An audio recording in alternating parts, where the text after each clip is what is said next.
Exam ಟೈಮ್ನಲ್ಲಿ ನಾವು ಉಪಯೋಗ ಮಾಡ್ತಕ್ಕಂಥ ಆಹಾರ ಪದಾರ್ಥಗಳು ತುಂಬ ಸಾತ್ವಿಕ ಆಹಾರ ಇದ್ದರೆ ತುಂಬ ಒಳ್ಳೆಯದು ಅಂತ ಹೇಳಿದ್ರೆ ತುಂಬ ಹಾರ್ಡ್ ಫುಡ್ ತಗೊಳ್ತಕ್ಕಂಥದ್ದು ಅಥವಾ ಕಾಫಿ ಟೀ. ಈಗ ಹೆಚ್ಚಿಗೆ ಮಕ್ಕಳಲ್ಲಿ ಏನಾಗುತ್ತೆ ಅಂತ ಹೇಳಿದ್ರೆ ರಾತ್ರಿ ಎಲ್ಲ ಕೂತ್ಕೊಂಡು ಓದುವಾಗ ಹೆಚ್ಚಿಗೆ ಕಾಫಿ ಅಥವಾ ಟೀಯನ್ನು ಕುಡಿತಕ್ಕಂಥದ್ದು ಇದು ತುಂಬ ಒಳ್ಳೆಯದಲ್ಲ ಅಂಥೇಳಿ ನಾವು ಹೇಳ್ತೀವಿ. ಸಾತ್ವಿಕ ಆಹಾರವನ್ನು ತಗೊಳ್ಬೇಕು, ಹೆಚ್ಚಿನ ನೀರನ್ನು ತಗೊಳ್ಬೇಕು. ಯಾಕೆಂತ ಹೇಳಿದ್ರೆ ಈ ಪರೀಕ್ಷಾ ಸಮಯದಲ್ಲಿ ನಮ್ಮ ಬಾಡಿಯಲ್ಲಿ ಆಗ್ತಕ್ಕಂಥ ತುಂಬ ಹಾರ್ಮೋನಲ್ ಇಂಬ್ಯಾಲೆನ್ಸಿಂದ ಸ್ಟ್ರೆಸ್ ಲೆವೆಲ್ ಜಾಸ್ತಿ ಆಗೋದ್ರಿಂದ ಡಿಹೈಡ್ರೇಷನ್ ಅಂತ ಹೇಳ್ತೀವಿ. ಅಂತ ಹೇಳಿದರೆ ನೀರಿನ ಅಂಶ ದೇಹದಲ್ಲಿ ಕಡಿಮೆ ಆಗ್ತಾ ಹೋಗುತ್ತೆ. ಹಾಗಾಗಿ ನಾವೇನು ಮಾಡಬೇಕು, ಚೆನ್ನಾಗಿ ನೀರನ್ನು ಕುಡಿಬೇಕು. ಮತ್ತು ಎಕ್ಸಾಮ್ ಬಂತು ಅಂತ ಹೇಳಿದ ಕೂಡಲೇ ನಾವೇನು ಮಾಡ್ತೀವಿ ಅಂತ ಹೇಳಿದ್ರೆ, ತಂದೆ ತಾಯಿಗಳಾಗಿರ್ಬೋದು ಅಥವಾ ಮಕ್ಕಳಾಗಿರ್ಬೋದು, ಆ ಎಕ್ಸಾಮ್ ಟೈಮಲ್ಲಿ ಸಂಪೂರ್ಣವಾಗಿ ಆ ಮಗುನ ಐಸೋಲೇಟ್ ಮಾಡ್ತೀವಿ. ಅಂತ ಹೇಳಿದ್ರೆ ನೀನು ಎಲ್ಲೂ ಹೋಗಬೇಡ, ಕೂತ್ಕೊಂಡು ಓದ್ತಾ ಇರು, ಬರೀ ಪರೀಕ್ಷೆ ಬಗ್ಗೆನೇ ಕಾನ್ಸಂಟ್ರೇಟ್ ಮಾಡು ಅಂತ. ಇದು ಕೂಡ ಬಹಳ ತಪ್ಪು.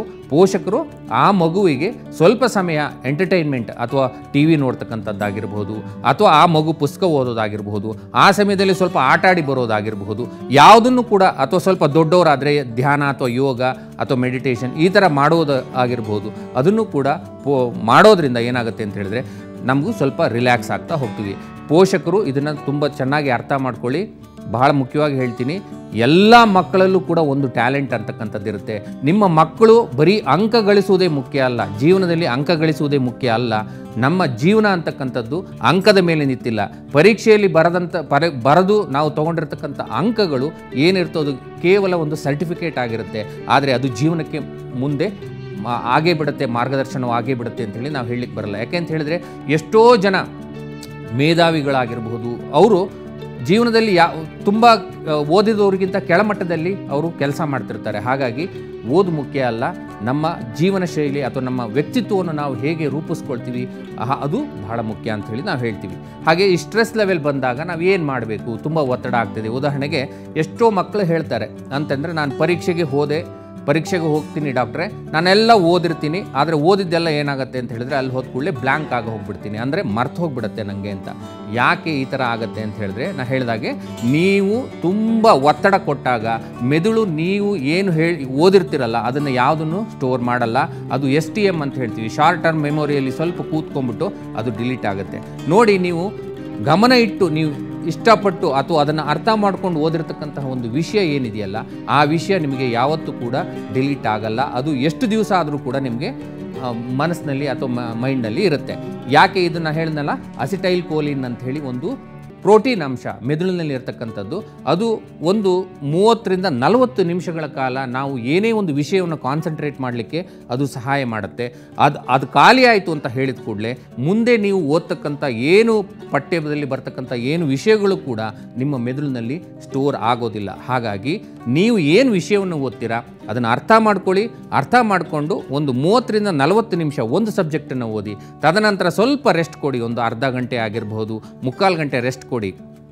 ಪರೀಕ್ಷೆ ಬಂತು ಅಂತ ಹೇಳಿದ ಕೂಡಲೇ ಏನೋ ಒಂದು ರೀತಿ ಆತಂಕ, ಭಯ, ಬಾಯಿ ಬರ್ತಾ ಇಲ್ಲ, ನನಗೆ ಮಾತಾಡೋಕ್ಕೆ ಆಗ್ತಾ ಇಲ್ಲ ಅನ್ನುವ ಮಟ್ಟಕ್ಕೆ ನಿಮ್ಮ ಸ್ಟ್ರೆಸ್ ಲೆವೆಲನ್ನು ತಗೊಂಡು ಹೋಗಬೇಡಿ. ಆ ಥರ ಆಯಿತು ಅಂತ ಹೇಳಿದ ಕೂಡಲೇ 10 ನಿಮಿಷ ನಿಮ್ಮ ಕಣ್ಣನ್ನು ಮುಚ್ಚಿ ಕೂತು ಟೇಕ್ ಎ ಡೀಪ್ ಬ್ರೀತ್ ಅಂತ ಹೇಳ್ತೀವಿ. ಒಂದು ಜೋರಾಗಿ ಒಮ್ಮೆ ಉಸಿರನ್ನು ತಗೊಂಡಾಗ ನಿಮ್ಮ ಏನು ಸ್ಟ್ರೆಸ್ ಲೆವೆಲ್ ಅಂತಕ್ಕಂಥದ್ದು ಕಡಿಮೆ ಆಗ್ತಾ ಹೋಗುತ್ತೆ. ಆಂಗ್ಸೈಟಿ ಅಂತ ಹೇಳಿದ್ರೆ ಭಯ, ಪರೀಕ್ಷೆಯಲ್ಲಿ ನನಗೆ ಬರೀಲಿಕ್ಕೆ ಗೊತ್ತು, ಆದರೆ ಏನಾಗ್ತಿದೆ, ಕೈ ಓಡ್ತಾ ಇಲ್ಲ, ಏನೋ ಒಂದು ರೀತಿ ಭಯ. ಈ ಭಯವನ್ನು, ಈ ನೆಗೆಟಿವ್ ಥಾಟ್ಸನ್ನು ಮನಸ್ಸಿನಿಂದ ಫಸ್ಟ್ ತೆಗೆದುಹಾಕಿ. ನನಗೆ ಗೊತ್ತಿರ್ತಕ್ಕಂಥ ವಿಷಯವನ್ನು ನಾನು ಬರಿತೀನಿ, ನಾನು ಈ ವಿಷಯಗಳನ್ನು ಓದಿದ್ದೀನಿ. ಎಕ್ಸಾಮ್ ಪೇಪರ್ನ ನಿಮಗೆ ಫಸ್ಟ್ ಪೇಪರ್ ಬಂದ ಕೂಡಲೇ ನಿಮಗೆ ಗೊತ್ತಿರ್ತಕ್ಕಂಥ ವಿಷಯ ಯಾವುದು, ಅಂದರೆ ನಿಮಗೆ ಯಾವುದಕ್ಕೆ ಚೆನ್ನಾಗಿ ಆನ್ಸರ್ ಗೊತ್ತಿದೆ ಆ ಆನ್ಸರ್ಸನ್ನು ಏನು ಮಾಡ್ಕೊಳ್ಳಿ, ಫಸ್ಟ್ ನೋಟ್ ಮಾಡ್ಕೊಳ್ಳಿ, ಅದನ್ನು ಬರೀರಿ. ಪಕ್ಕದಲ್ಲಿ ಕೂತಿದ್ದವನು ಅಡಿಷನ್ ಶೀಟ್ ತೊಗೊಂಡಿದ್ದಾನೆ, ಅವ್ನು ತುಂಬ ಬರಿತಾ ಇದ್ದಾನೆ, ನಾನು ಬರೆಯೋಕ್ಕಾಗ್ತಿಲ್ಲ ಅಂತ ಹೇಳಿ ತಿಳ್ಕೊಳ್ಬೇಡಿ. ಅಡಿಷನ್ ಶೀಟಲ್ಲಿ ಬರೆದಿರ್ತಕ್ಕಂಥದ್ದಲ್ಲಿ ಒಂದೇ ಶೀಟಲ್ಲಿ ಅಥವಾ 2 ಶೀಟಲ್ಲಿ ಅದರಲ್ಲಿ ವಿಷಯ ಮುಖ್ಯ. ನಿಮ್ಮ ಆನ್ಸರ್ ಹೇಗಿರುತ್ತೋ ಅದ್ರ ಮೇಲೆ ನಿಮಗೆ ಮಾರ್ಕ್ಸ್ಗಳು ಬರುತ್ತೆ. ವಿದ್ಯಾರ್ಥಿಗಳೇ, ಮಾರ್ಕ್ಸು ನಮ್ಮ ಅಂಕಪಟ್ಟಿಯಲ್ಲಿ ಬರ್ತಕ್ಕಂಥದ್ದೇ ವಿನಃ ನಿಮ್ಮ ಸಂಪೂರ್ಣ ಜೀವನಕ್ಕೆ ಮಾರ್ಕ್ಸು ಯಾವುದೇ ರೀತಿಯಲ್ಲೂ ಹೆಲ್ಪ್ ಮಾಡಲ್ಲ ಅಂತ ನಾನು ಹೇಳ್ತೀನಿ. ಯಾಕೆ ಅಂತ ಹೇಳಿದ್ರೆ ಎಷ್ಟೋ ಮೇಧಾವಿಗಳಾಗಿರ್ಬೋದು, ಎಷ್ಟೋ ತಿಳ್ಕೊಂಡಿರ್ತಕ್ಕಂಥವ್ರು ಆ ಅಂಕಪಟ್ಟಿನ ಸೈಡಿಗಿಟ್ಟು ಅಥವಾ ತಿಳಿದಿದ್ದವರು ಕೂಡ ಇವತ್ತೇನಾಗಿದೆ ಅಂತ ಹೇಳಿದ್ರೆ ತುಂಬ ಒಳ್ಳೊಳ್ಳೆ ಸ್ಥಾನದಲ್ಲಿ ತುಂಬ ಜ್ಞಾನವಂತರಾಗಿರ್ತಾರೆ. ಅದಕ್ಕೆ ನಾನು ಹೇಳ್ತೀನಿ ಯಾವಾಗಲೂ, ಬುದ್ಧಿವಂತರ ಬೇರೆ, ಜ್ಞಾನವಂತರು ಬೇರೆ. ಬುದ್ಧಿವಂತರಲ್ಲಿ ಕೇವಲ ಅಂಕಪಟ್ಟಿಯಲ್ಲಿ ಮಾತ್ರ ನಿಮ್ಮ ಒಂದು ಮಾರ್ಕ್ಸ್ಗಳಿರುತ್ತೆ. ಜ್ಞಾನವಂತರು ಜ್ಞಾನ ಇರುತ್ತೆ ಅವರಿಗೆ ಅಂತ ಹೇಳಿದ್ರೆ, ಅವರಿಗೆ ಓದಿಲ್ಲ ಅಂತ ಹೇಳಿದ್ರೂ ತಿಳುವಳಿಕೆಯ ಮಟ್ಟ ಇರುತ್ತೆ ಅಂತೇಳಿ ಹೇಳ್ಬೋದು. ಮತ್ತು ಈ ಪರೀಕ್ಷೆ ಹತ್ತಿರ ಬಂದಂಥ ಸಂದರ್ಭದಲ್ಲಿ ನಾವು ಯಾವ ರೀತಿಯ ಆಹಾರ ಪದಾರ್ಥಗಳನ್ನು ನಾನು ಹೇಳಿದೆ, ಆಹಾರ ಪದಾರ್ಥಗಳು ಸಾತ್ವಿಕ ಆಹಾರಗಳನ್ನು ಹೆಚ್ಚಾಗಿ ಸ್ವೀಕಾರ ಮಾಡ್ತಾ ಹೋಗ್ಬೋದು. ಪರೀಕ್ಷೆ ಅನ್ನತಕ್ಕಂಥದ್ದನ್ನು ಒಂದು ದೊಡ್ಡ ರಾಕ್ಷಸ ಅನ್ನೋದರ ಬದಲಾಗಿ ಅದನ್ನು ಒಂದು ಖುಷಿಯಾಗಿ ನೀವು ಯಾವಾಗ ಎದುರಿಸ್ತಾ ಹೋಗ್ತೀರೋ, ಆಮೇಲೆ ನಿಮಗೆ ಗೊತ್ತಿಲ್ಲದಿರ್ತಕ್ಕಂಥ ವಿಷಯಗಳಾಗಿರ್ಬೋದು. ಈಗ ಉದಾಹರಣೆಗೆ ನಿಮಗೆ ಯಾವುದೋ ಶಾಲೆಯಲ್ಲಿ ನಿಮ್ಮ ಶಿಕ್ಷಕರು ಹೇಳಿರ್ತಕ್ಕಂಥ ವಿಷಯಗಳು ಅರ್ಥ ಆಗಿಲ್ಲ ಅಂದರೆ ಇನ್ನೊಮ್ಮೆ ಕೇಳಿ ಅದನ್ನು ತಿಳ್ಕೊಳ್ಳಿ, ಇಲ್ಲ ಅಂತ ಹೇಳಿದ್ರೆ ನಿಮ್ಮ ಸ್ನೇಹಿತರ ಜೊತೆ ಹಂಚ್ಕೊಳ್ಳಿ. ಇದೆಲ್ಲ ಕ್ರಮಗಳನ್ನು ನಾವು ಸ್ವಲ್ಪ ಉಪಯೋಗ ಮಾಡಿದರೆ ಖಂಡಿತವಾಗಲೂ ಕೂಡ ನೀವು ಪರೀಕ್ಷೆಯಲ್ಲಿ ಉತ್ತಮ ಅಂಕಗಳನ್ನು ಗಳಿಸ್ಬೋದು. ಉತ್ತಮ ಅಂಕಗಳನ್ನು ಗಳಿಸೋದ್ರ ಜೊತೆಗೆ ನಿಮ್ಮ ಮಾನಸಿಕ ಸ್ವಾಸ್ಥ್ಯ ಮತ್ತು ದೈಹಿಕ ಸ್ವಾಸ್ಥ್ಯ ಎರಡನ್ನೂ ಕರೆಕ್ಟಾಗಿ ನೀವು ಮೇಂಟೈನ್ ಮಾಡ್ಕೊಂಡು ಬಿಟ್ಟರೆ ಖಂಡಿತವಾಗಿ ನಿಮ್ಮ ಪರೀಕ್ಷೆಯಲ್ಲಿ ನೀವು ಹೆಚ್ಚಿನ ಅಂಕಗಳನ್ನು ಪಡಿಬೋದು ಅಂತೇಳಿ ಹೇಳ್ತೀನಿ.